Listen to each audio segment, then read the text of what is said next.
and welcome to the show. This is episode 5 of the Life of Gaming podcast. Hopefully you guys haven't missed us too much. We had a little bit of a break in there, but we are back and we are better than ever. And my name is Jamie, and I'll be your captain on this wonderful cruise of video game awesomeness.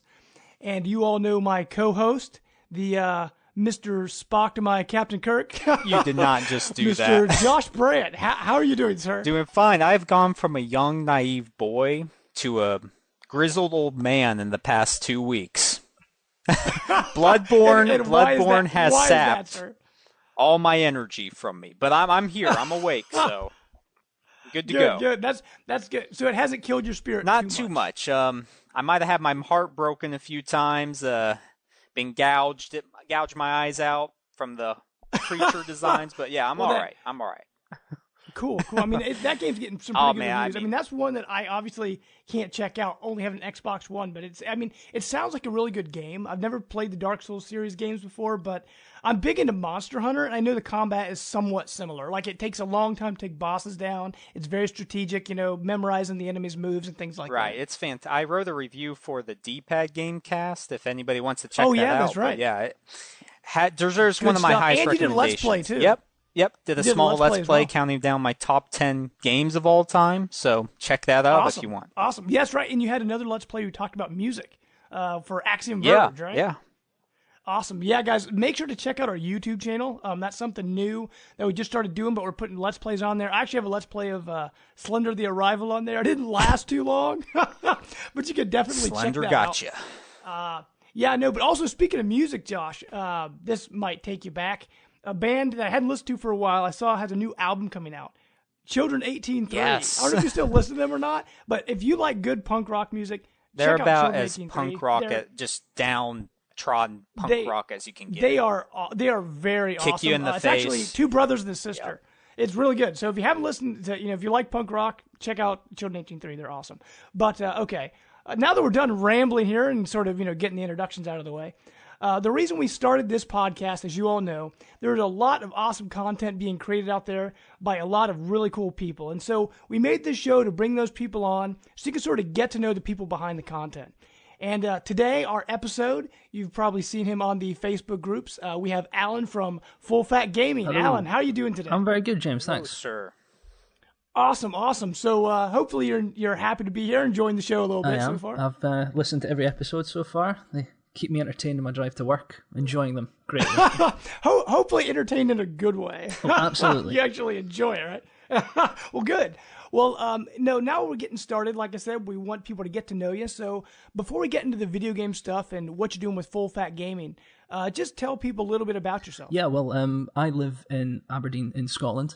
You might be able to tell by the accent. I've kind of played games most of my life. From a young age, started with the Game Boy, moved up to the SNES, and then kind of progressed from there. I've kind of owned them all. Bit of a gaming nerd, as you would say. But yeah, I think I share everything that you guys do. I mean, like you, James, big Nintendo fan. Oh yeah. Unlike Josh, I'm a. They can do no wrong, right? Exactly. But unlike Josh, I haven't. Talking about Bloodborne, I so want to get that game, but I can't bring myself to do it. Yeah, I'm terrified. All I gotta say is you gotta give it a chance. I mean, it's worth it. Oh, it certainly looks good. My cohort in Full Fat Gaming, he's loving it. Well, hating it, but loving it at the same time. So he's kind of selling you have it those feelings. Yep. Yeah. And which systems for this generation do you have right now? Well, I'm one of the lucky few. I've got all three. I've got the Wii U, the PlayStation 4, and the Xbox One. But the Wii U is definitely my go-to at the moment for play. That's good to hear. That will make many people happy. I hope so. Show that Nintendo love. So tell us a little bit about Full Fat Gaming and sort of what that's turning into. Yeah, Full Fat Gaming was kind of an idea I had a few years ago, and I never acted on it. And I actually have yourself to thank, James. Your podcast kind of spurred me to go, you know what, let's just give it a go.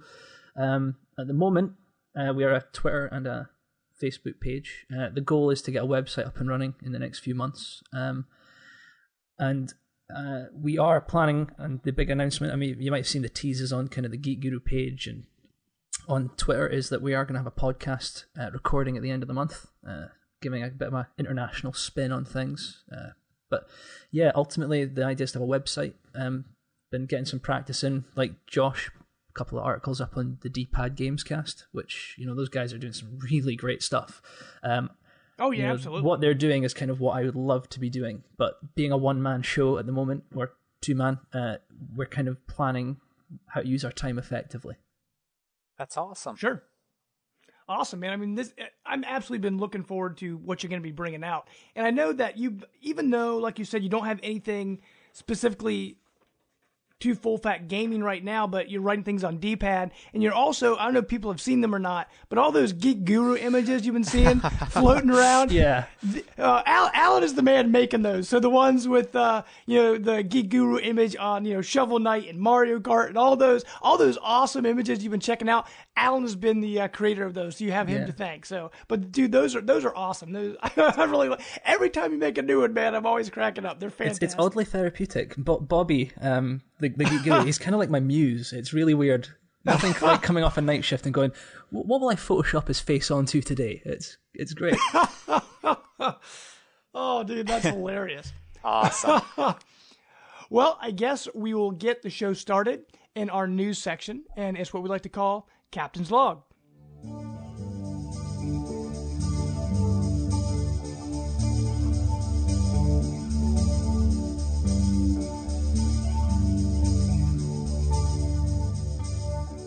Okay, we're going to start off here with a little bit of news from each system. Obviously, since our last show, Nintendo's had the most amount of news, so we'll save them for the end. But real quick, we'll kick off with PlayStation, a couple of news stories I found out about. Sony, first of all, you know how they've got PlayStation Now, where you can stream games. They actually bought OnLive. Yeah. So I'm not really sure what they're going to do with that yet. They actually bought it and shut it down. So I don't know if they're going to be able to use OnLive to, enhance PlayStation Now. I mean, what do you guys think they're going to do with? Why do you think they purchased OnLive? I guess Allan, we'll start with you. Yeah, when I saw it, it was a bit weird. But the first thing when I read because obviously OnLive's page changed, it kind of read that they've bought important parts of the or parts of OnLive, and my brain started to whirl like, well, what would that be? And all I can imagine is that it's got to be maybe server or patents that OnLive hold that they can use to integrate into what they have, just to kind of bolster that and make it better. Because obviously Sony, unlike Microsoft, don't really have what I would say is the most robust internet structure. When you compare the two, I mean, compare Nintendo, it's leagues ahead, but compare Microsoft, they have work to do. Sure. So, yeah. What about you, Josh? I mean, do you use PlayStation Now? I mean, I know you're big on your PlayStation 4. Have you actually checked that service out? I've never tried it, just because I have most of the PS3, PS2 games I want to play. But I can just gather this as a move that they're trying to get all the resources together, streamline their service now. And I think OnLive was actually going out of business in the first place, so they probably got it at a fair price to get the resources they needed for that. So, sure. I mean, one interesting thing though I found that isn't sitting too well with OnLive users. That it was really abrupt, saying, "Hey, Sony bought us. We're shutting it down. OnLive's going down." But anything that people purchased, all the games they purchased, all that licensing, it's gone. They have no other way to play those games. If they have an OnLive console and controller, because that's what you played them on, they're pretty much a brick. They do not work anymore. Oh, wow. And there's not going to be any kind of refunds on any of those games. They said the only way they're giving refunds is if someone just within the last 2 or 3 months purchased an account, you can get a refund. Otherwise, you're pretty much out of luck. So I know that some people are kind of upset about that. But I mean, they bought the service, and the service is no. I mean, it would have been nice if they could have somehow turned those OnLive boxes into PlayStation Now boxes. I mean, maybe that could happen in the future. But as of right now, if you've got an OnLive system, I'm sorry, but you're out of luck. Yeah, it was a sinking ship, though, and I think a lot of people knew that and got out of there before more damage was dealt. But yeah, Sony, I think they'll use the resources for good, hopefully. Yeah. Hopefully it will improve what they have, which is something that really needs to happen quite quickly. Yes. Yeah. I mean, and honestly, though, if it really seems like if you're not Sony, Microsoft, or Nintendo, you're kind of out of luck. OnLive, I mean, they tried something new, and they struggled. Ouya, remember Ouya? Great console that didn't last very long either. Yeah. Great paperweight. So, I mean, there you go. So, I mean, PlayStation buying it, I think they will be able to, take what OnLive made and make it better. So that should be good for Sony fans. The other thing this week for Sony, which I think a lot of people saw this coming, Uncharted Trilogy Remaster was listed on a Swedish gaming site. And Sony hasn't come out and officially announced it yet, but I'm pretty sure it's on the way. What do you guys think? Do you think this is on the way, or do you think this was just a rumor that someone started and the website put it up? It has to be happening. It's been something when I've been speaking to Scott, my friend. We've discussed it, and it's a no-brainer for them. They were the underdog last generation. They've come out kind of well ahead of Microsoft. And it's the perfect way, especially now with the delay into 2016 of Uncharted 4, to say, hey, look, we've got this cool series. If you haven't played it, enjoy it now. And then, oh, look, next year you're going to have a brand new entry to play. I think it's a guaranteed way to print money. Sure. And what about you, Josh? I mean, I know you played through all the Uncharted games. I mean, do you still own all of them, or is that something you go back to? Would you actually be interested in buying Uncharted again? I have 2 and 3, and honestly, I can say that I played The Last of Us Remastered, and it was a nice upgrade. I mean, 60 frames per second and minor graphical things, but it wasn't... I didn't have The Last of Us. I bought it, but then sold it. And yeah, it wasn't enough to convince me to buy an Uncharted trilogy, really. Since I already have the games, I still have my PS3, so... I mean, it's great for people that haven't played it because there are so many new PlayStation 4 owners that need to experience this series. A lot of people jump ship from Xbox. Absolutely. Before Uncharted 4 comes out, they need to, play these games. I mean, they're some of the best games of last gen, so it's... Sure. And, I mean, they're pretty story-driven. So, I mean, to get the backstory on what's happening, to Nathan Drake, I think is, pretty important. Right. And Allan, I know... being on the show, you said you've listened to all our episodes. In the last episode, when we talked about reboots and remasters, how do you feel about these remastered games coming out? Just to get your opinion on that, with with this Uncharted trilogy remaster probably on the way, are you for them or against remasters? It's a difficult one. That I kind of fall I fall in a weird place. I'm not against them. I'm not really 100% for some that have come out. The Devil May Cry Definitive Edition. I kind of see some of them. I don't want to say cheap cash grabs because a lot of work has to go into them, but there's not a huge amount of time has passed since that game's been out. Sure. So I would prefer to see maybe older classics. I mean, I know there's from the groups, folk would love to see a Sunshine HD remaster for the Wii U. Oh, sure. Nintendo being Nintendo, will probably never see that till the next system. But for me, it depends on the game. I think with, like Josh is saying, there's a lot of folk that maybe still have their PS3, so this kind of Uncharted trilogy may not be for them. But equally, seeing the numbers, there's obviously a lot of people that weren't Team PlayStation are coming into it. Maybe this is the game for them to kind of, as I said, ease them into the next one. Personally, there needs to be, I think they need to pump the brakes a little bit on how many we're seeing and how many were being announced.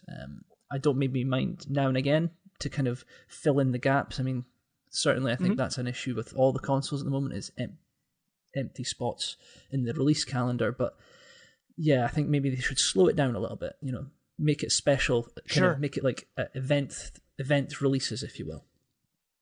Sure. And I mean, and I agree. I agree with you, Allan. I mean, for me, a lot of these remasters, I'm like, that's all we see. I mean, that's what we covered last episode. But at the same time, if it's a game you haven't played before, like when the rebooted Tomb Raider came out last generation, at the very end of the generation, I never got a chance to get around to playing it. So when I picked up my Xbox One, that was one of the games I purchased with it. I loved it. I thought it was fantastic. And so for me, in my mind, I connect that as an Xbox One game, even though it was technically a remaster less than a year later.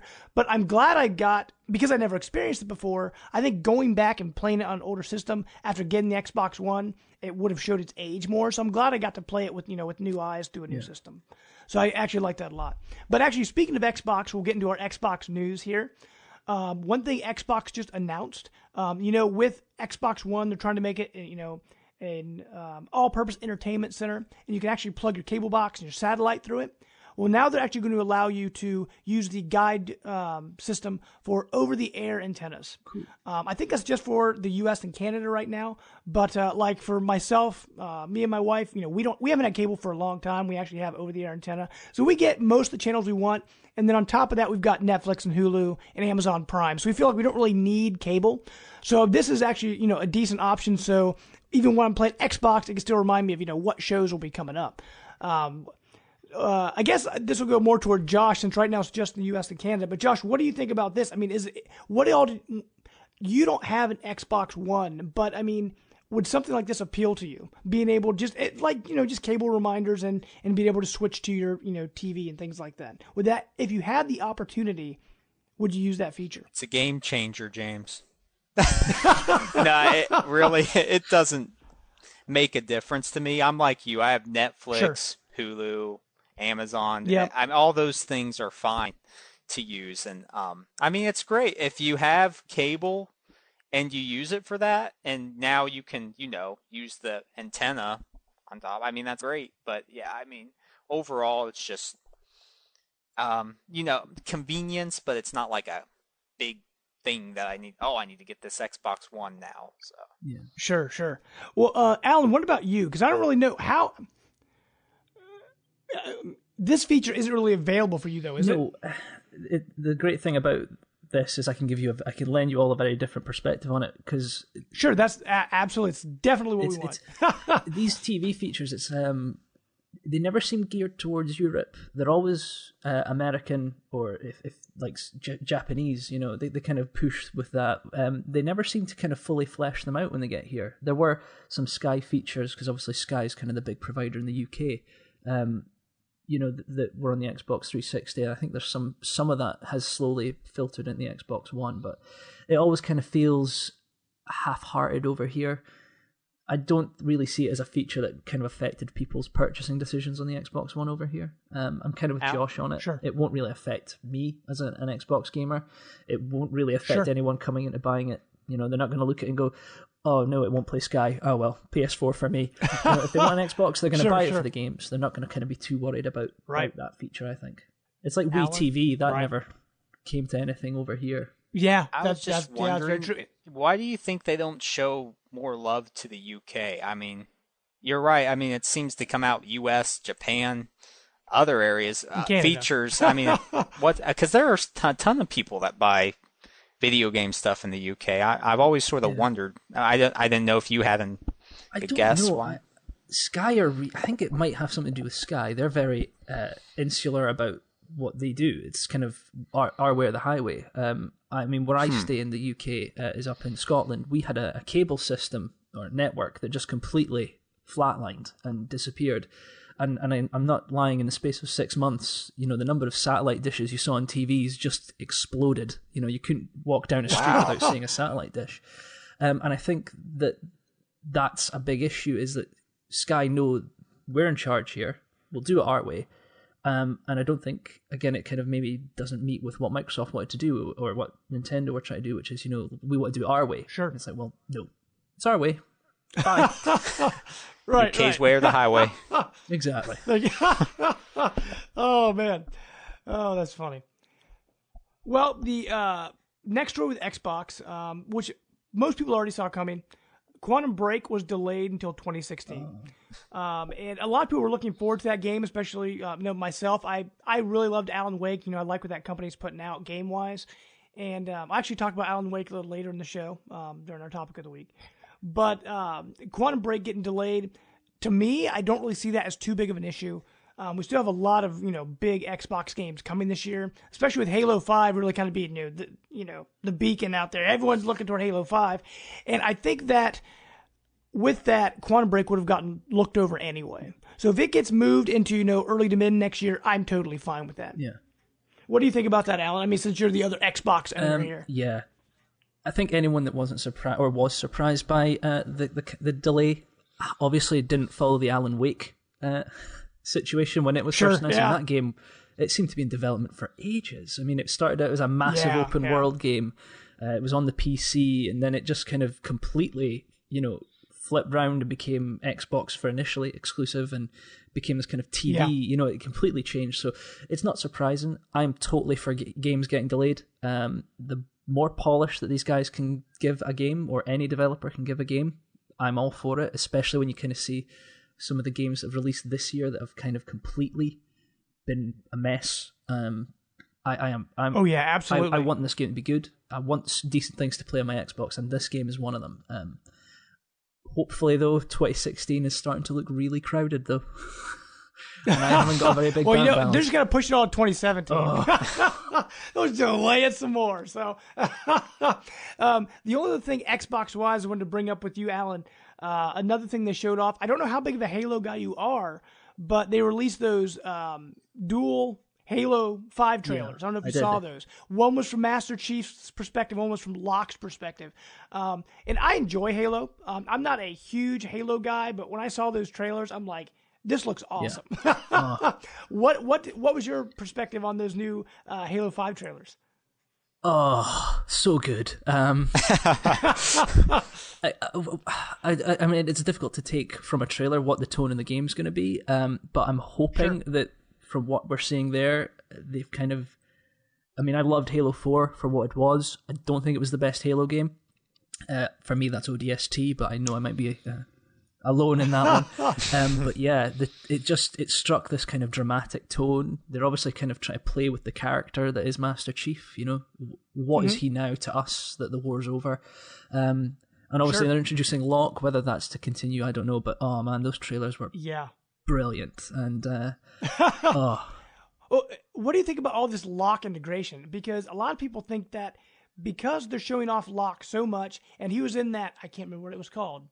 Nightfall. The short Nightfall, yeah. I mean, they're really making, and they even added him into cutscenes of Halo 2 in the remaster.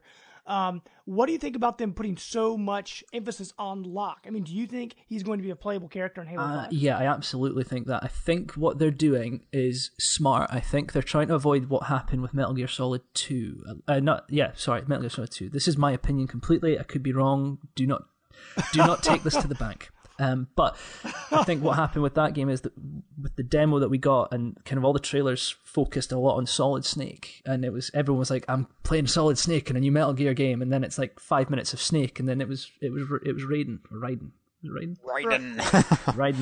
And it didn't go down well. And I think with the trailers and integrating Locke into kind of the older games, I think what they're trying to do is say, "Hey, we've got this cool character. You're probably going to be playing him most of the next game," or they're going to kind of split it like the Arbiter and Master Chief as they did in Halo 2. But they're certainly trying to get you used to him so that you're not shocked, surprised, horrified that you're playing him in the game. Sure. And so I think that could be good. I mean, Halo 2, it worked in Halo 2. I mean, you're playing as Master Chief, you're playing as the Arbiter, and actually Halo 2 is my favorite game. So maybe, this could, reflect, like I said, what Halo 2 did. So we'll see. I mean, it'll be interesting to see how that turns out. Now we're going to get into Josh's favorite part of the news section. We're going to talk about Nintendo. You guys make it seem like I hate Nintendo. I don't. Let me reiterate this. Go for it. Love the classics. And I'm not such a fan of the new stuff, but it's still good. I'll just say that. I don't hate Nintendo. Okay, that works. It's a fine line between love and hate, Josh. Right. But for you, though, you feel like Nintendo, like you said, they were best. Their golden era was before. It was the Nintendo, it was the SNES. And N64. I'll take it. All the way up to N64. Okay. But nowadays, you feel like, I mean, I know you're letting your kids play Wii. So, I mean, you enjoy your kids playing Nintendo games, but you just feel they're more for a younger audience, right? Yeah, I wouldn't even say. I mean, Mario games are still enjoyable. I mean, it's just I've sort of I just don't find as much enjoyment with those games anymore. I don't know why. I mean, they're not any more kiddie or anything. Sure. It's just I'm more into different stuff, I guess, you know. But sure. Well, to get into the Nintendo news, actually a lot of stuff happened with Nintendo since our last episode, you know. I mean, I know we had an extra week break in there, so we have a lot of stories. The most recent thing was the Nintendo Direct that just happened. That was over on April 1st, and a lot of big news came out of that. It actually opened up with Smash Brothers and the Mewtwo DLC that everyone's been looking forward to for a very long time. If you actually registered the Wii U version and the 3DS version, you got him for free. So everyone that did that, they're been pumped for that to happen. The other big thing with Smash Brothers, though, they said Lucas is coming back, which is awesome. No one expected that. It was totally out of left field, and I'm actually super excited about that. So I guess on the Smash Brothers front, Alan, just to start off here, are you a big Smash Brothers player? I mean, does this news have you excited? Oh, I am terrible at Smash Brothers. I bought the Wii U version with the hope of I'm gonna get into this game, I'm gonna love it, and it broke me. Right. Like I imagine Bloodborne has broken so many that have come before. Right. Yeah, I love the games and I love the idea of the games. I remember playing the N64 version. I was okay at that one. But yeah, terrible at Smash Bros. Just terrible.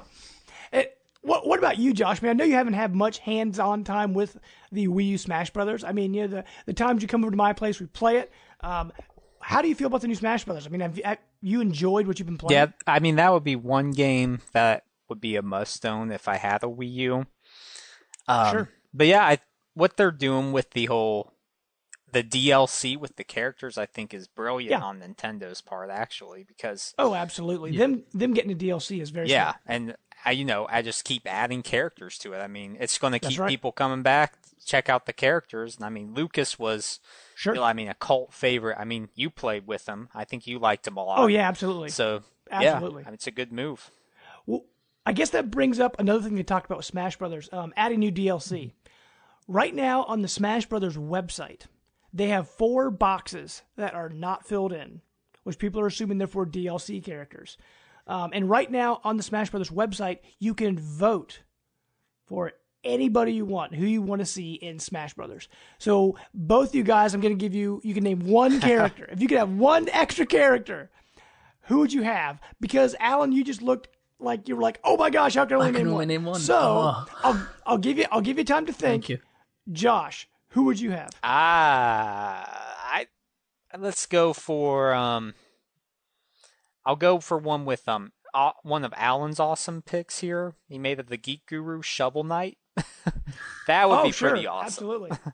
Just because that game's awesome. I actually thought you were gonna. What were you gonna say? Oh, did you pick it up? Did you pick that up? No, on it's PS4 not. yet, It's not out yet. But that's right. Wii U. That's right. Actually, Josh, I thought you were going to say you wanted Snake back. He was my favorite in the Wii one, but yeah, he's had his time. You surprised me, his time. Well, for me, actually, I did a video cast with the guy who's over at D-Pad Gamecast about this Nintendo Direct. So if you haven't watched that yet, make sure to get over there and check it out, because we go for a full hour just talking about this. On that video, I said if I could have any character, I was going to go with Waluigi. But now that I've had time to think about it, I actually think the perfect pick for that would be Wonder Red from the Wonderful 101, because you could do like so many moves by using the Wonderful 101 to sort of change your moveset, and I think that would actually be a really smart idea. I mean, I know, Josh, you probably never played Wonderful 101. You showed it to me. Yeah, I like some of the ideas with it. That game is awesome. Platinum Games makes some fantastic stuff. Yeah. Okay, Alan, now that you've had time.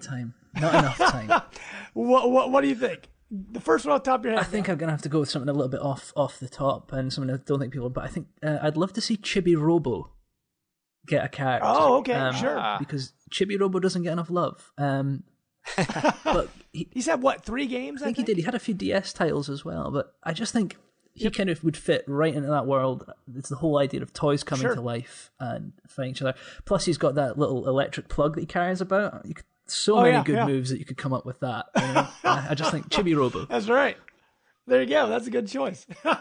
Unexpected, but that's a very good choice. I like the surprise. Right. Well, the next part of the story, I think, should have Allan very excited. Josh, I know you've heard a lot about this, so you're probably like, oh no. But they announced Wave 4 of the Amiibo. So all you Amiibo hunters out there, I'm an Amiibo hunter myself. I don't go all out and crazy. I just sort of, pick and choose the. You're not an Amiibo hunter then, James. If you're not going crazy, you're not an Amiibo hunter. Well, hey, I make sure I'm like right there so I can get I stopped by my GameStop, pre-ordered the ones I needed right before they sold out. I got Wario, Pac-Man, and then the other one they announced, Splatoon, is getting Amiibos as well. So I picked up a Splatoon Amiibo to go with that game. And the other Amiibo they announced, which was totally unexpected, was the Yarn Yoshis from Yoshi's Woolly World. They're so cute. Which actually, Those are actually they don't even pretty look, cool. Yeah, they don't actually look like the hard plastic figures. They almost look like little stuffed animals, with just the base of them have that special chip inside. So I guess, Allan, what excited you the most about, the new Amiibo wave? Definitely the Yarn Yoshi Amiibos. I think they look amazing. I can't wait to put myself through hell trying to get hold of them. In fact, I think... Are you going to get all three once colors? Josh starts talking, I'm probably going to check and see if they're up for pre-order yet. But what really got me was... I still don't understand why Nintendo of America do it, but you guys get really shafted with the whole store exclusives. That's a nightmare. Yes. Oh my gosh, it's such a problem. It was bad enough for me trying to pre-order the next wave. I mean, I was lucky enough. I as soon as the waves, I was on refreshing last few months ago to get the next wave. I've got them already, by the way. Sure. But I was up at I was on the game website at like 2 a.m. the other day, refreshing constantly, and it kept crashing, and I'm on the private message to Bobby saying, I'm going to get you a Greninja, I'm going to get it.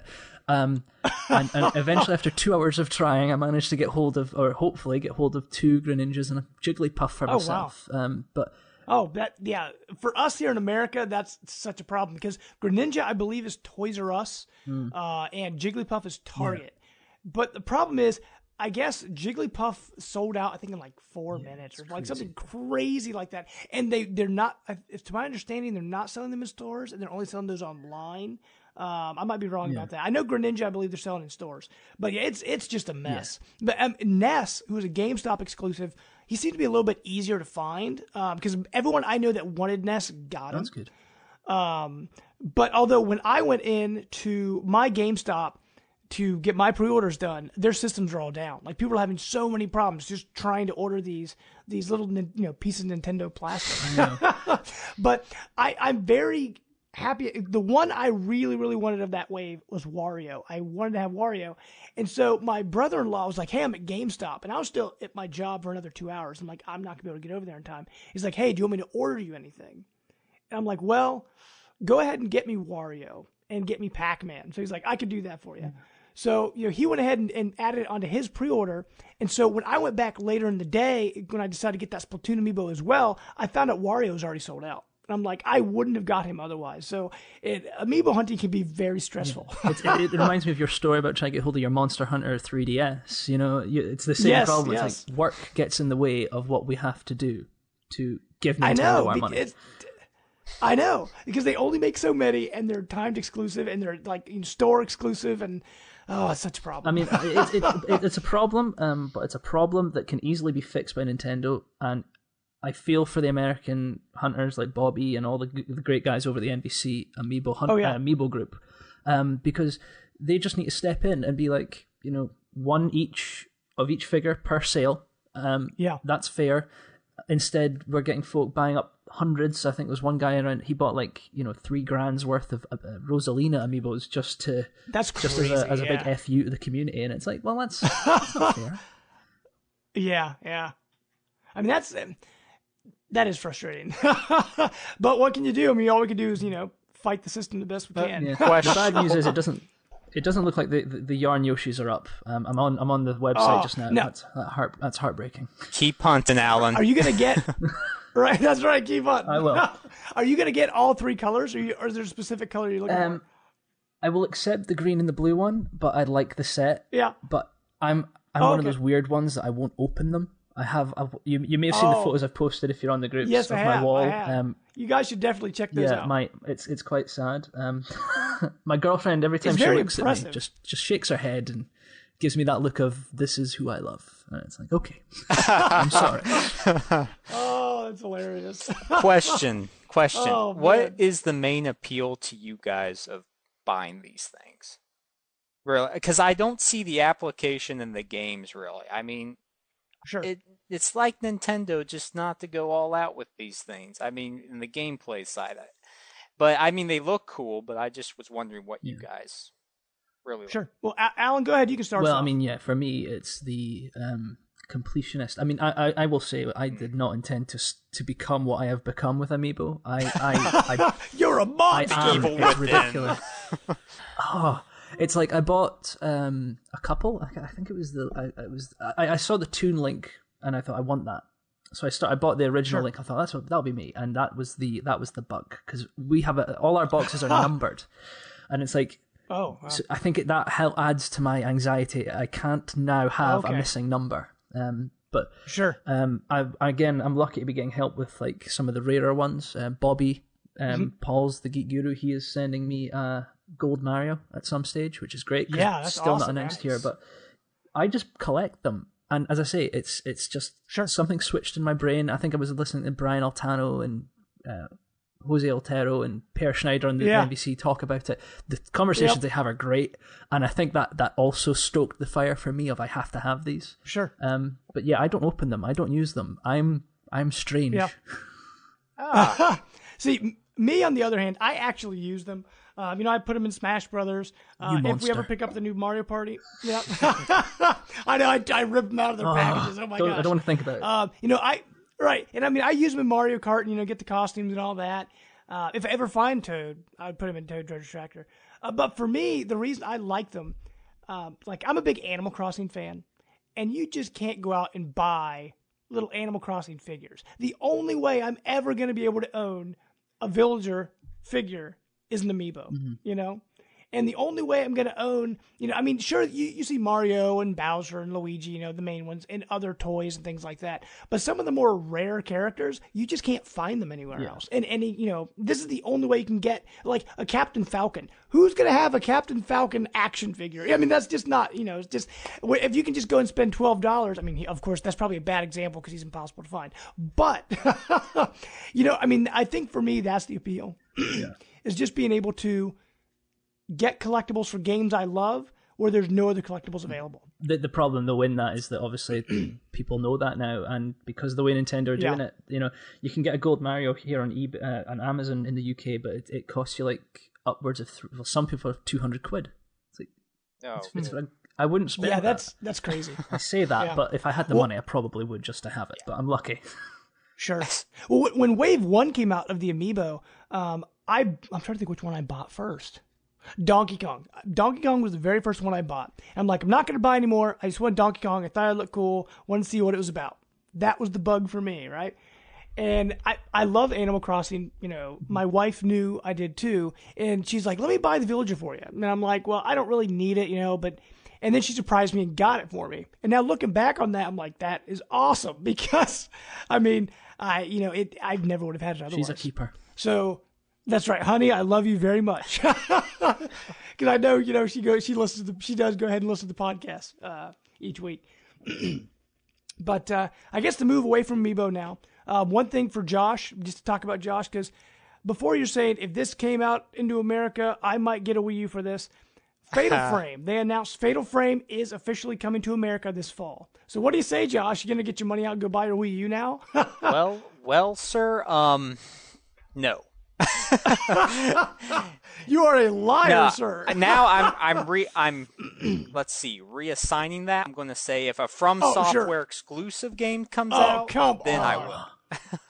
Josh, you keep moving the goalposts. I've been listening to these shows, right?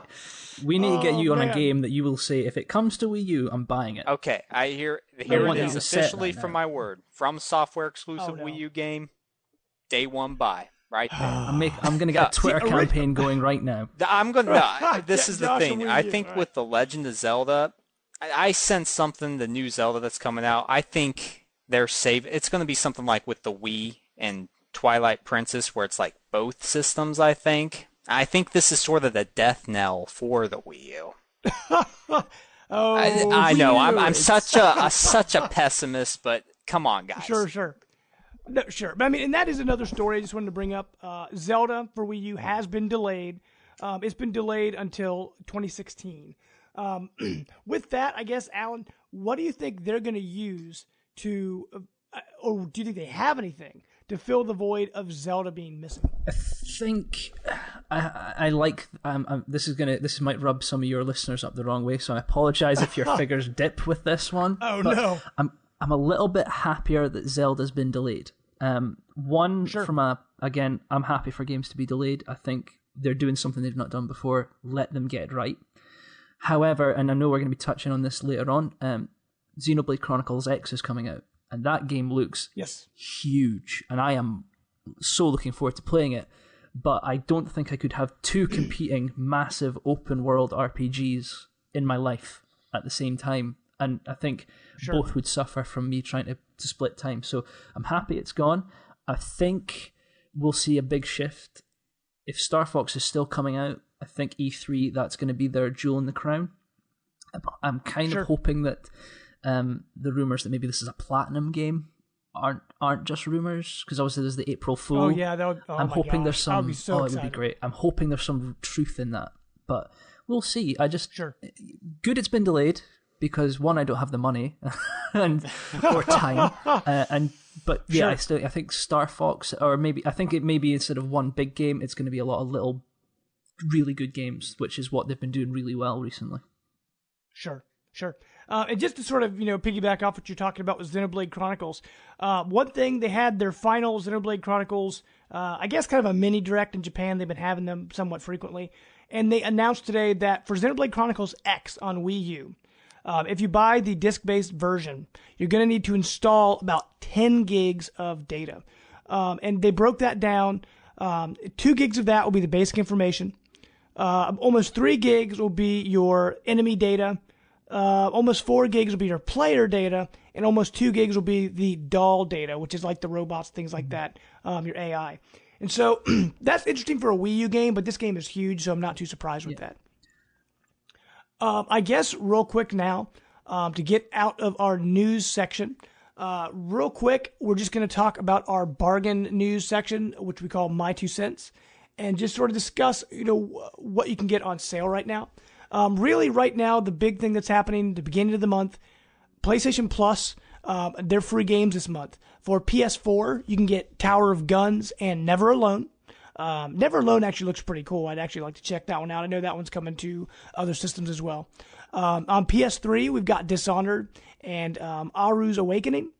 And on Vita, we have Killzone Mercenaries and Monster Bag. I have no idea what that is. I'll say I played an hour of Tower of Guns, and from what I played, it doesn't seem. I mean, it's just blind first-person shooter nonsense. Okay. I mean, it's all right. I probably just need to put more time. They're saying it's a first-person shooter roguelike, but it hasn't really clicked with me yet. But Dishonored, if you haven't played that and you have a PS3, you need to play that.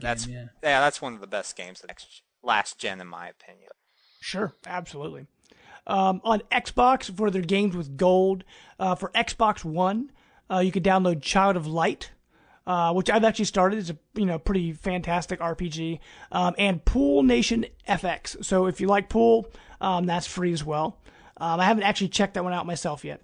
On Xbox 360, you can get Gears of War Judgment. I actually really love the Gears series, and I feel like of the 4 games, that is the weakest, but I still really enjoyed it. You can also get Terraria.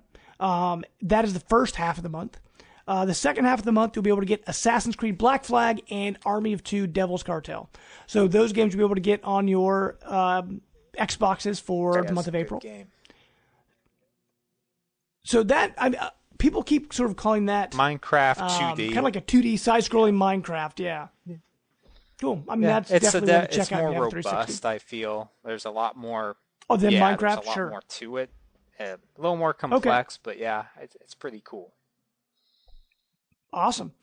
Now, I guess, Alan, real quick, just briefly, have you checked out any of those games on your Xbox or PlayStation you feel that, people should be checking out? No, I haven't played any of them. I'm not going to lie. Well, I have played Dishonored, and I loved that game. And I agree with Josh. If you haven't played it, get that game. The way you can complete missions is so open-ended. It's amazing. Yes. Just the amount of freedom you have to do. Obviously it's a great story. They've obviously got a path, but the way that you can come at that game is so amazing. And no, it's almost like unbridled. You can do what you like almost. So get that. I'm tempted to maybe try Terraria since you've mentioned it. It sounds pretty good. Might have to get that. Yeah, if you have any interest in Minecraft, check it out. Yeah. I enjoyed it on my Vita, so I might give that a go. Thanks. Yes, Vita love. This. Vita love. Yeah. Need to take it where it's at. Oh, no. The other big news with the Xbox, if you remember a few weeks back, we talked about GameStop having that sale where if you traded in a PS3 or Xbox 360 toward a PlayStation 4, you got a $125 credit toward a PS4. That sale has ended, but now they're doing it for Xbox One. So you can actually save $125 off an Xbox One, which brings it to $225, I believe. So that's a really good deal if you want to get an Xbox One. You can trade in your PS3 or 360. So definitely check that out. And with that ends our news section. And now, really quickly, we're just going to get into what we've been playing lately in a section we call Time Logged.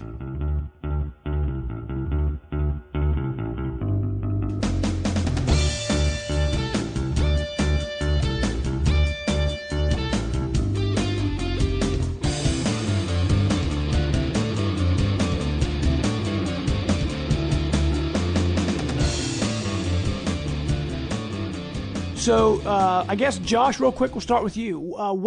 Just give us one or two games that you've been checking out recently. Okay, well, when I haven't been pulled away from Bloodborne, Dark Souls 2, Scholar of the First Sin.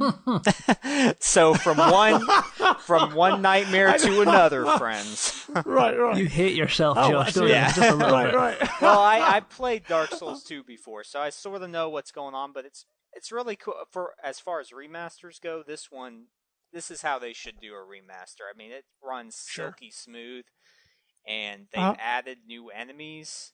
They have all the DLC for it. They have better story elements to it, I hear. I haven't played much into it, but from what I hear, I mean, it's pretty expansive.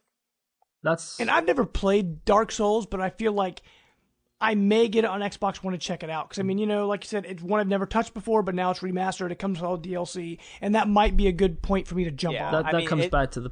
Oh, sorry, Josh. Oh, no, go ahead, Alan. I was just going to say that as far as starting with the Souls series game, it's probably the easiest one to start off with. I mean, it starts off easy, but then gets harder pretty fast, I feel, with Dark Souls 2. But, I mean, yeah, it's still a great game, so... I mean, it comes back to that. What about you? Sorry, I was just going to say it comes back to that, go ahead. Point about remasters. That's a really smart one to do. Bloodborne's getting so much hype. Sure. It was a genius move to say, hey, let's get Dark Souls back out because we're going to have a whole new level of other people to want to give this a go. I think it's a smart move. Exactly. Sure, absolutely. And many people are calling Bloodborne Dark Souls 3 in a way. Yeah. So I absolutely agree with that. But Alan, what about you? Let us know a game or two that you've been playing. I've been starting to sink some hours into Sunset Overdrive. I had that since Christmas. Oh, so that game! I'm getting into my backlog there. I've playing. As I tweeted out a few weeks ago, I completed The Order. That was really good. Okay. Not much to say on it that hasn't been said, but a really good game for what it is, I think. The really weird one, Mario Kart 8. I have been going back to that with the DLC.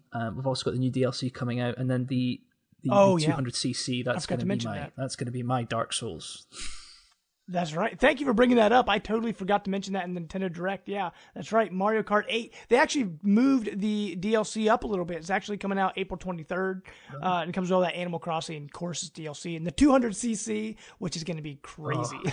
There's some tracks in there I can't imagine playing at 200cc. I don't know. And honestly, it's going to be That's the best way to put it, Joe. There you go. Oh man, for me, I've been sinking a lot of time into Borderlands on Xbox One. There's something odd about Borderlands because I was like talking to my brother-in-law Matt earlier today. I've been playing a lot with him, and I've been playing along with some guys from my church and things like that. And we've just been playing a lot of Borderlands, and it's a game where I beat it. I can't tell you how many times I beat that game on every difficulty. I didn't beat it with every single character, but I beat it at least 3 or 4 times with every character that I played with. I played all the way through, and I did the Vault Hunter mode and all the extra harder difficulties. And coming back to it, I haven't got tired of that game yet. There's something about Borderlands, always leveling up, always finding new loot. I'm hooked on it again, and I'm really enjoying that. The other thing, I actually started playing through Life is Strange. That is an episodic game put out by Don't Nod, and I'm a pretty big fan of very story-heavy games. Like, I really liked Heavy Rain. I thought that was fantastic. I know I got a lot of flack, but I enjoyed Beyond Two Souls, Walking Dead, all those games that are like very story-heavy. I really enjoy those kind of games. And so I actually started talking with Corey over at the D-Pad Gamescast. He said, "Hey, can you review this for me?" So I've actually been writing episodic reviews for it. Episode 3 doesn't come out till May though, so I've got to kind of wait on that one. But I've actually really been enjoying Life is Strange.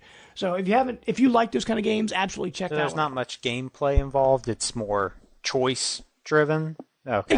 Exactly. The whole premise of the game, you're this. I guess it's pretty much right at the beginning of the game.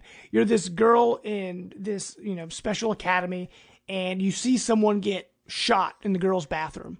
And when that happens, it almost like it traumatizes you, and all of a sudden you can rewind time. And so you rewind it, and you have to find a way to stop it from happening, and that sort of kicks off the game. So it's a mystery. Like every episode has this mystery sort of, getting threaded through it. And on top of that, I mean, it's got some puzzle elements to it, but a lot of it is just like Walking Dead. What choices are you going to make? How is that going to affect what's happening? Because what happens, like a lot of those choices are made in episode 1. I've only seen some of them play out in episode 2. So some of those choices I've made, I still haven't seen the repercussions for that yet. So I'm actually really looking forward to the future episodes. I have to check that out. It's a really fun game. But I guess with that, guys, we are going to get into our topic of the week.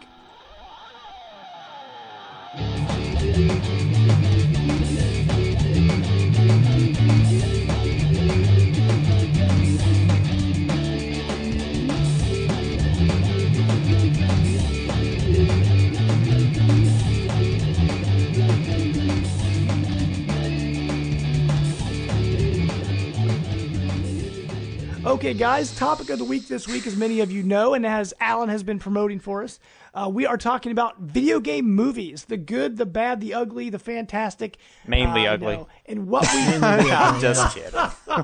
Well, I mean, just right off the start, originally I thought we'd go through, we'd name, all the big video game movies that came out, but I started making this list, and there have been so many video game movies. I just figure now what we're going to do, we're going to hit on some key movies, and talk about some of the really big ones that sort of shaped what video game movies have become. And then we'll sort of talk about, which ones are our favorite, which ones do we think are absolute garbage.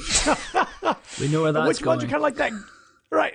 We kind of, it's some of those guilty pleasure movies where, it's like, it's bad, but you still enjoy it.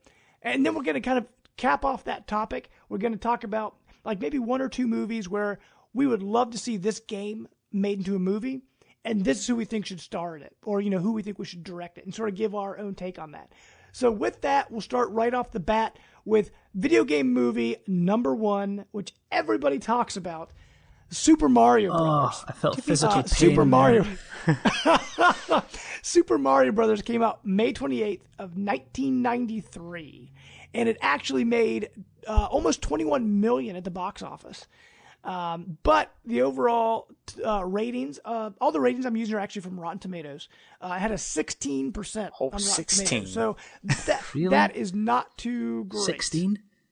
Is there an error there of like 15% or something? Oh, now this movie, Josh, I remember me and you as kids, we used to watch this movie because it's one of those movies that's so bad, but it was the only video game movie out. There was nothing else like it. And so we watched that movie so many times. I remember, I don't know if you had it, but, on VHS tape. And I actually have it on DVD now out of a bargain bin a long time ago. But just because it's got that, it's a point in history, you know? It's like this was the beginning of video game movies. Dude, I just remember that one part in that movie where he's like, "What's your name?" And it's like, Mario. No, Luigi Mario. Oh man, it's so great. Mario, Luigi Mario. What's your name? Luigi? No, Luigi? No, Luigi Mario. It's great. What great about writing. you, Alan? I know you've watched it more recently. What are your? It sounds like it brought you pain to watch this movie. There are moments in my childhood that I have suppressed. Going to see Mario Brothers was one of them, and watching that film brought it all back. Right, good. Well, in a good way, right? Oh yeah, totally. I went through 2 bottles of wine watching that film. I don't know what that was. Man, there are no words for that film. It's just completely mental. I feel sorry for Bob Hoskins because he's a great actor. I know he hated to talk about that film because he never did. Yes, he did. It had a young John Leguizamo in it too, did. And it had Dennis Hopper in it. It had some pretty big names in it, but it's like they almost tried to go for a Blade Runner feel. Like it's hard to explain because it was futuristic, but it was like everything was made out of garbage. Like cyberpunk, yeah.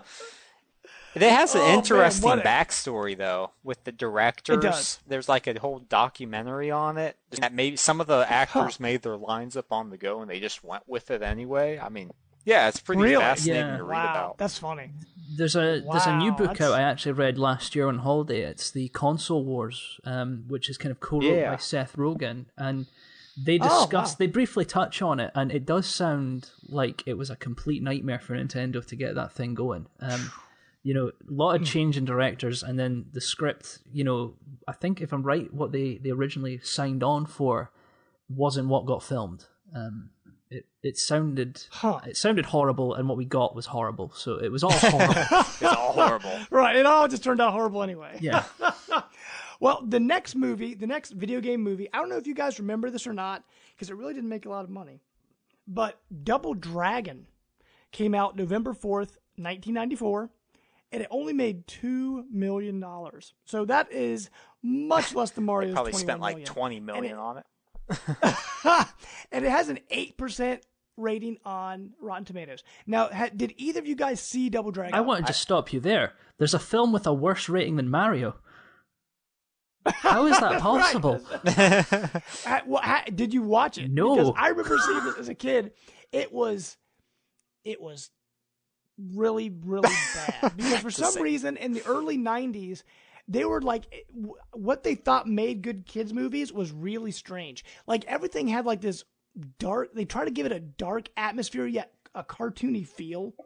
So like Double Dragon, it's like they tried to go for the feel of something like, I'm trying to think what was out around that time, like a Big Trouble in Little China feel almost. Like it was like, classic. It was really, really, it was really bizarre because it's like they were taking that darky, that atmosphere and almost like, how, or almost how they, or like Ninja Turtles. Like when Ninja Turtles, the movie came out, and they tried to give it like a darker feel, like, the original comics and stuff. It did that, but they did it very, very badly. I just remember in that movie, what's his name? Bobo, or what? One the Bobo. big tough, what? They made games based enemy off guy. Of a Bobo. Yeah, yeah. And so it was just a normal, like, guy, but I think he fell into a vat or something, and he got all like puffed up. It looked terrible. It was so I awful. can't believe I'm going to have to watch this because it's got a lower score than Mario, but I'm looking at the poster just now on my iPhone. Free shout out there, Apple. And everything about it is the problem I have with 90s video game movies. Right. It's not just a game anymore was the tagline of this film. Right. Yes, exactly. It was ouch. It was a mess. But after that, they had another game which involved kicking butt, and that was Street Fighter. Here's the thing with Street Fighter. It starred Jean-Claude Van Damme. It came out December 1994. Here's the thing that blows me away. It's got a 12% on Rotten Tomatoes, which is lower than Mario Brothers. However, it made almost $100 million. So I think it was all Jean-Claude on that movie, you guys. What do you think about that? Street Fighter. Yeah, the Street Fighter name alone. Right. And with that, I don't know why they thought fighting games, which really don't have much of a story, would make a good movie. I mean, I guess because they could build their own story around it, but they just didn't make a good story. Because after that, in 95, August 18th of 95, they came up with Mortal Kombat. Mortal Kombat! Right. And the funny thing about Mortal Kombat, it's actually one of the highest rated movies on this list. It had a 33%. It's not a bad film, actually, compared to the others. No, it's enjoyable. Yeah. Exactly. And it made $122 million. It still surprises me that there are worse video game films than Mario. That still blows my mind. And I mean, with Mortal Kombat, it had, I guess they weren't huge actors, but I mean, it made enough money that people wanted to have a sequel made for some reason. And so here's the problem with sequels. Mortal Kombat Annihilation, it was 2 years later. It was November 21st, 97. It only made $51 million. So less than half of what the original made, and it only had a 3%. How is that even possible? So have any one of these people seen the Mario Brothers movie? We have to get back to this. It went from 33% for the original to 3%. That is not an error. 3%. That is too good. And I think they forgot what made people like the Mortal Kombat movie. And they just tried to make it all fighting. They tried to make the story. It was all convoluted. It was just a mess.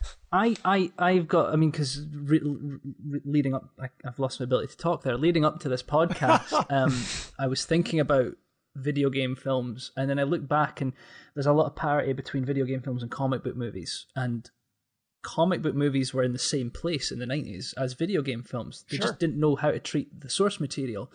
And then exactly, I think Hollywood just went, you know what, forget it all. And then they obviously came back to comic book movies. And I think I may be wrong. I sometimes am. My girlfriend tells me I'm always wrong, but sometimes. That really changed with Spider-Man. That was kind of, I think, the first big comic movie that got everything kind of spot on. Tone, source material, making the changes that need to be made. And I just don't think that's happened yet with video game films. It might, I'm hoping, but I still think we're waiting. Sure. The first mega moneymaker, movie-wise, was Lara Croft Tomb Raider. Yes. Starred Angelina Jolie, came out in 2001. It made $275 million. Had a 19% in Rotten Tomatoes. So, once again, like you said, the reviews aren't there, the film's not there, but it had the star power. Yeah. And a lot of these films, what I'm noticing, they just tried to get a big star and throw them in the film and hope it brought back some money. Yeah. It's a good film. It's not a bad film, though. I was watching that. Sure. It's for what it is. Again, it's tonally very much of its time, but a decent film. Sure. I'm sorry if I waffle on. I'm a big fan. No, absolutely. But I'm watching that film. You're right. It's just about having a big name in that title role. And okay, it worked for that film. I don't know if you watched the sequel recently. I saw the original, but I never actually saw the sequel, Creative Life. I never actually saw that. It did everything that a sequel does. It got too big, it got too convoluted, and it was just a mess. It kind of went, this is what the first one was, let's try and build on it, and it did it badly. And I think, again, it comes back to they just don't seem to understand, or they can't strike a balance between what the fans of a film want and what the fans of the game want. Sure. And and with the Lara Croft films, it felt like kind of... It had that 90s hokiness to it, kind of like what they did with the Mummy remakes, or what they did with, like, even more recently, the National Treasure movies. It's like they try to make it like, let's grab something big in history and, try to, make this... Shift it a little bit. Exactly. And so they tried to give them, what do they call it? A MacGuffin, to find something, you know what I mean? And doing those historical films, if you want to call it that, altered like dimension, Indiana Jones or something like that. Exactly. Right. So that seems to work for them because they can write around that easier. It just seems to be that way to me. That's Hollywood. Exactly. Right. But real quick, let's get into the one series that is the biggest moneymaker of all movie-wise for video games, Resident Evil. They've made three of the... They've made 3 films so far. They've got a 4th one on the way, and they're all actually pretty successful. The first one actually came out in 2002, It had a 33% on Rotten Tomatoes. Had a 33%. Getting up there. It made $102 million. Yeah, so I mean that's been pretty successful for Capcom because I mean they had Resident Evil, they had Resident Evil Apocalypse out in 2004, and Extinction came out in 2007, somewhat a little more recently. Oh wait, I forgot. They've had 4. They've had Retribution. Right. Retribution came out. I totally forgot about that. Wasn't that like in 3D? Yeah. I think. That was in 2012, and they've got a 5th one. Sorry, they got a 5th one on the way. So that series is making a lot of money. And the thing with Resident Evil, what they did, they took tiny, small points from the game, but they made an entirely different story out of it. Do you think that's the right way to go with these films? Like you said, Alan, they're not really nailing the source material, but should they do what Resident Evil did and just kind of take some key parts of it and make it its own thing? Is that the smarter way to go? I would say yes, but you mentioned the Resident Evil films. I forgot completely about them. Again, the first one's great. The first one, because I say great, it's good. If you watch, I can't remember which. Whoa, slow down! Don't say great. I know. I'm reining it in. Right. It's exhaustion, but no. I can't remember which one it was. There was one in a prison. I can't remember what it was. But it was like you said, they take points of games and they fit them in the film, and you can do that well. But there's, for whatever reason, it's like hordes of zombies around a prison, and suddenly, oh look, there's a giant guy with a big hammer. Where did the giant guy with the big hammer come from? I think that was the third. I want to say that was the third one. Was it the third one? And I think so. I think that's the problem with the films, that they do that. They take all these little bits from other games and put them together, but they feel really, if you will, schizophrenic in how they do it. It's like we're just throwing ideas and hoping it works. Exactly. Because I remember with Resident Evil 2, they took the big names from they had Chris and them. They put them into, I believe that was who it was, right? Yeah. Was it Chris at number 2? And so they put them in Resident Evil 2, and they threw in Nemesis, and like they did all this crazy stuff in number 2. And once again, like you said, they're overloading. They're overloading these movies with too many characters. Like, we don't want to forget anybody. We want to make sure we're making all the fans happy. And it's like an explosion against the wall. And they see what sticks. Like you say, when they took Nemesis, again, it's that kind of not understanding the game to the film. Nemesis, I remember playing Resident Evil 3, and the most terrifying thing about that game was Nemesis can burst into a room, but, you don't have the safety of, I'll run into another room and he won't be able to follow. He could follow you in the game. Exactly. And they took that kind of monster, that kind of threatening menace, kind of like the shark in Jaws. Can you tell them about that film, nerd? And they just turned him into a big monster. And that was it. And it's like not taking what works in a game, or taking characters that don't work as what they want to do, and changing it for whatever reason. Yeah, there's no backstory to it. They just, like you said, just threw him in there. Yeah. Sure. And I mean, for that, to build off that point, do you think the problem with the video game source material, when you play a video game, you become that character, and when you're watching a movie, you're removed from that character? Do you think that is a problem making video games into movies? Do you think that will always be a sticking point where we won't be able to get the full potential out of these movies that have that connection we have in the games? Do you think that will always be a problem? I'll let you go first, Josh. I feel like I'm kind of butting in all the time, but no, it's no, man. Hey, you're the guest, but no, yeah, I mean, it just depends, really. I mean, they, like you said, just become convoluted with ideas. And going back to Resident Evil, the first one, it was a good movie, like you said. It wasn't great, but at least it was, enjoyable, just because it was trying to be a movie. It wasn't trying to be, a video game trying to be a movie. I mean, and I think that's why it worked. And that thing. Well, you'll get to Prince of Persia, but I think that's what Prince of Persia worked too. That's my favorite video game movie. And I wish they would have made another one, but pirates got... Yeah. They could see more money with pirates, so that's the way they went. And actually, bringing up Prince of Persia, I actually really enjoyed that movie. I actually own that on Blu-ray. Me too. And I agree, that was more recently, The Sands of Time, but in that movie... Here's the thing with that movie. It has a 36% on Rotten Tomatoes. It made almost $350 million. It made a ton of money. I mean, for a video game movie anyway. And yet, they still didn't make a sequel. Right. So, I mean, I don't know what... I think they were, like you said, they were expecting pirates' money out of it. And Prince of Persia is big to gamers. And Sands of Time is a huge trilogy for gamers. But... gaming audience in a way is different from the movie audience, because the movie audience, they're connected to pirates. People all over the world love pirates. Right. Yeah. But how many people that aren't gamers know what Prince of Persia is? Exactly. I think it's still finding a franchise that resonates both with the gamer and with the film audience. And I think the two, as I say, the comic book films found their film with Spider-Man. Everyone loves Spider-Man. You know, you can be a Marvel or DC fan. Everyone has a thing for Spider-Man. I think the two films that could have kind of been, if you will, the Spider-Man for the video games, never got off the ground. The first was obviously the Neil Blomkamp Halo film, which I think everyone was hyped for. And I think when you kind of saw and you kind of hear the stories, I mean, recently it was on the IGN UK podcast, he spoke a little bit about it. What he was planning was really incredible. It was the way he was going to look at the character of Master Chief as a victim versus as just a hero. It was really quite interesting. And then the other one was the Gore Verbinski BioShock film, which, you know, he was pushing for this multi-million, you know, I think it was like over 100 million. Yeah, that would have been amazing. And it was going to be a hard R. You know, it was going to be an R-rated film, because thinking about it, you can't do that film, you know, if you don't have the splicers who are themselves scary enough to warrant an R. You have nothing about the film. And I think those two films, with the talent that was behind it, plus had the studios put the money, could really have been that uptick on, we can make these work for every audience. Absolutely.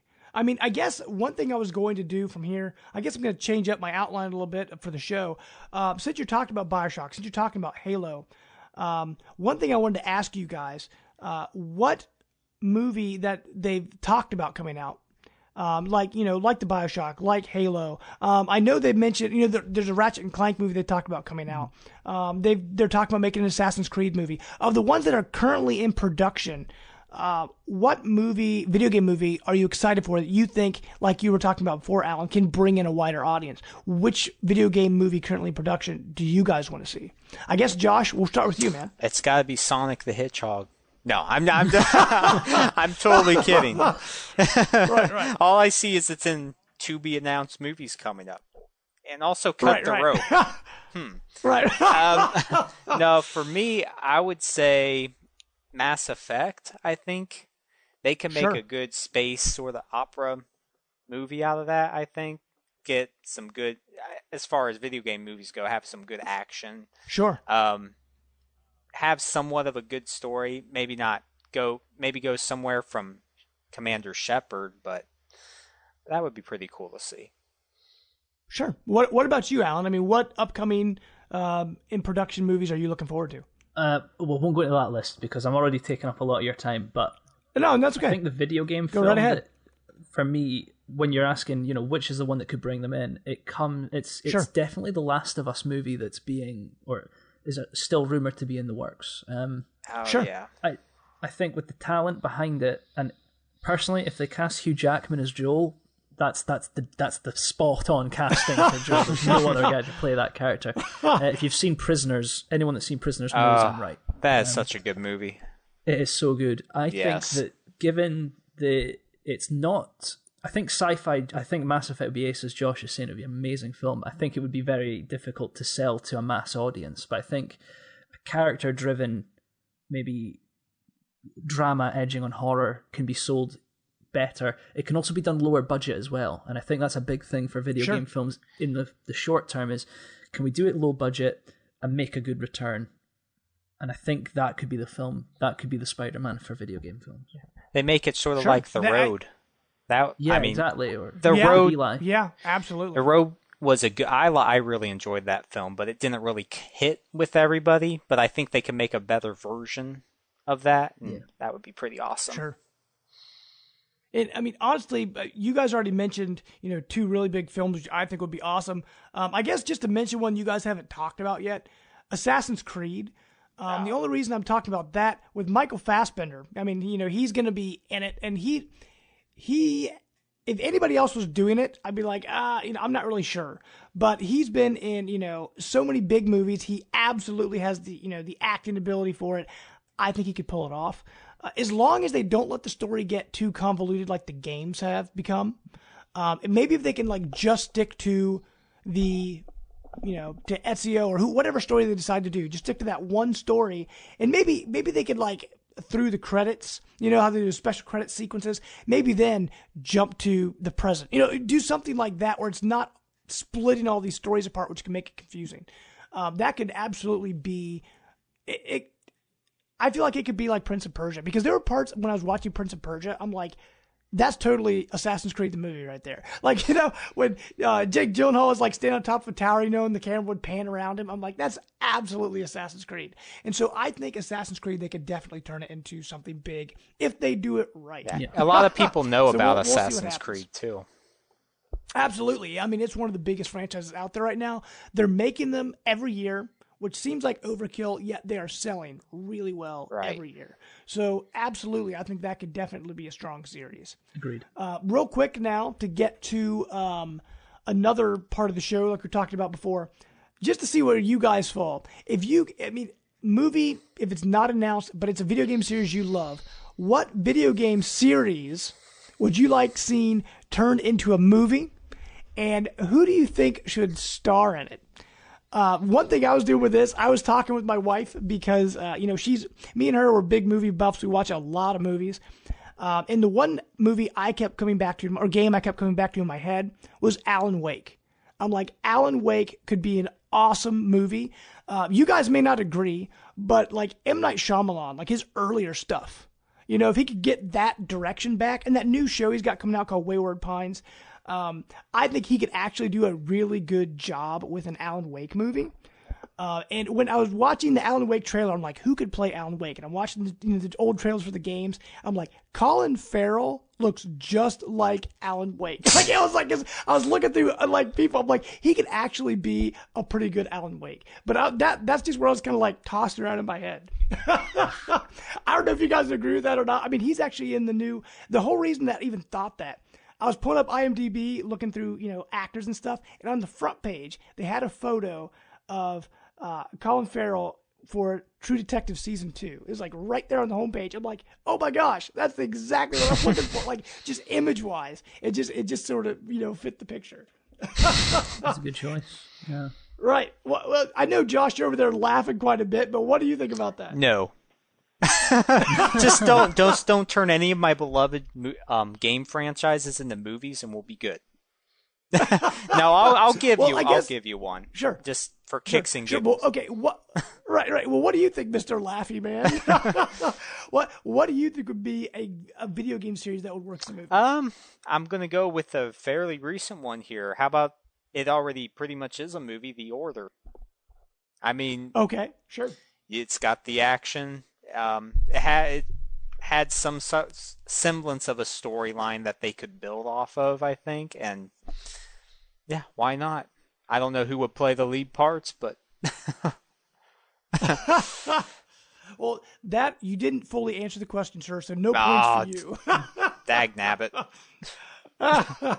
Well, Alan, what about you, man? That's a hard one. What do you got for us? I don't know. I think.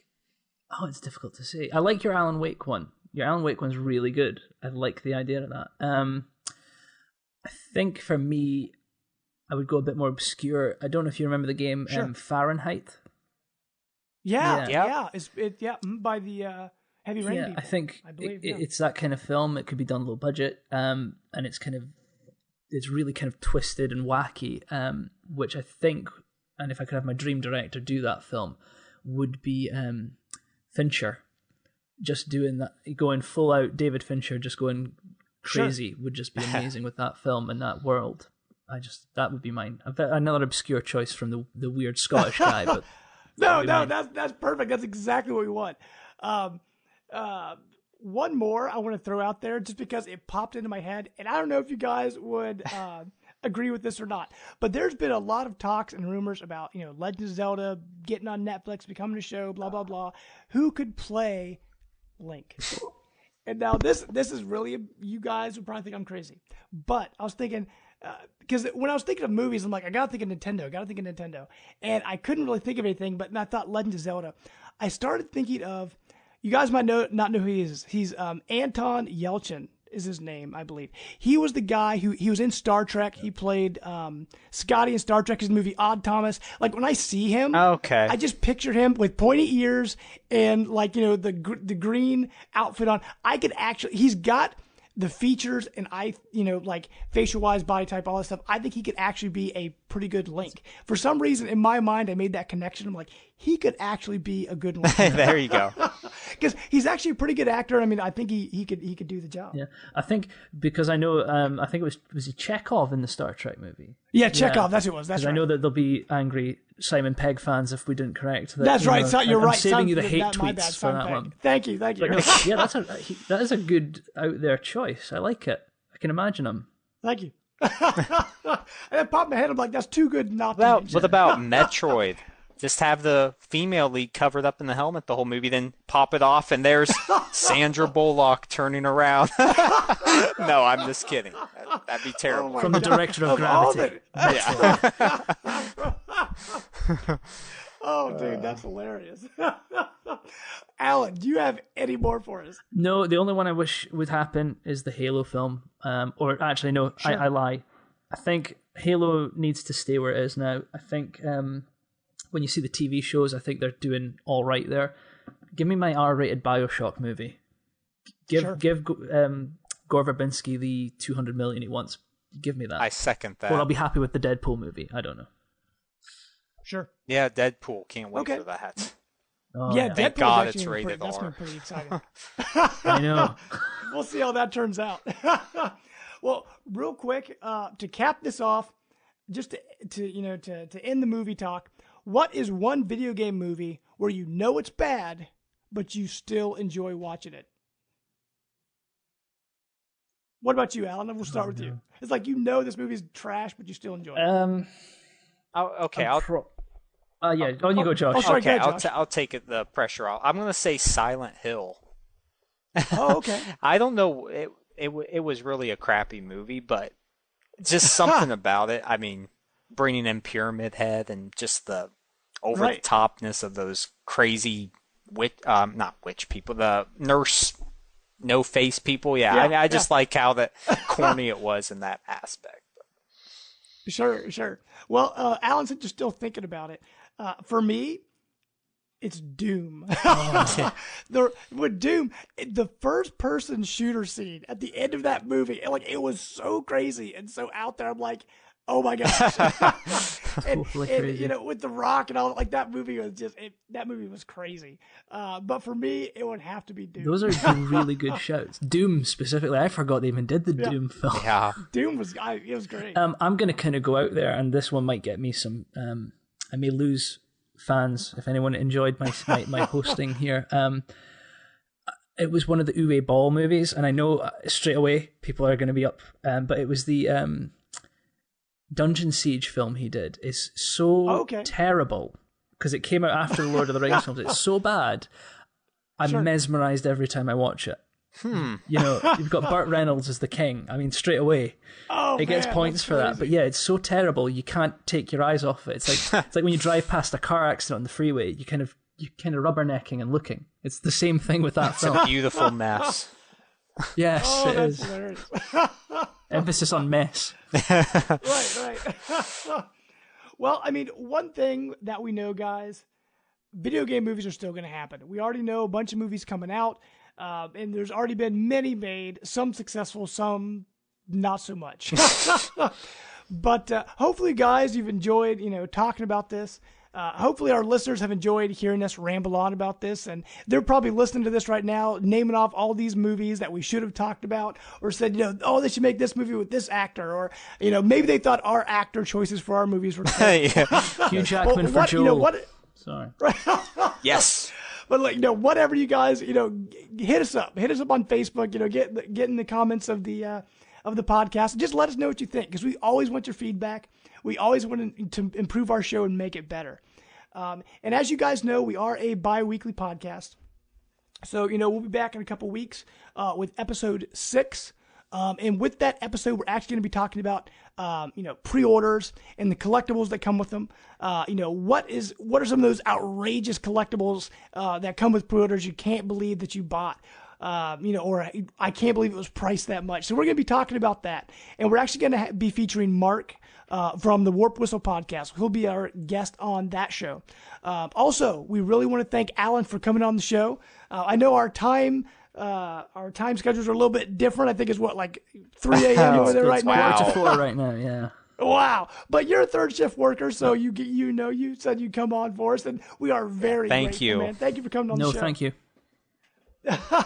So once again, just let people know, where can they find you at, man? Yeah, I mean, you can check us out at Full Fat Gaming on Facebook.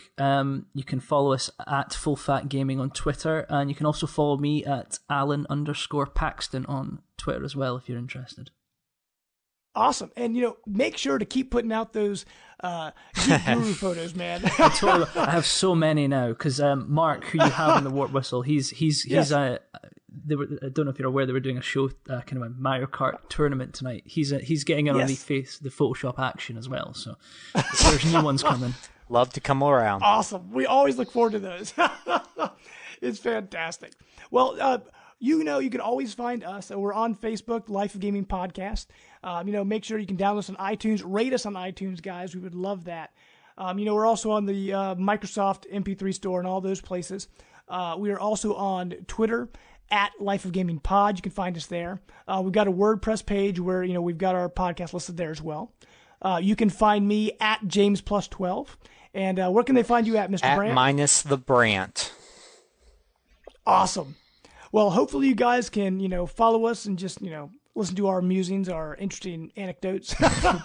But make sure to continue to tune in each week. And until next time, bye. we're out. See ya.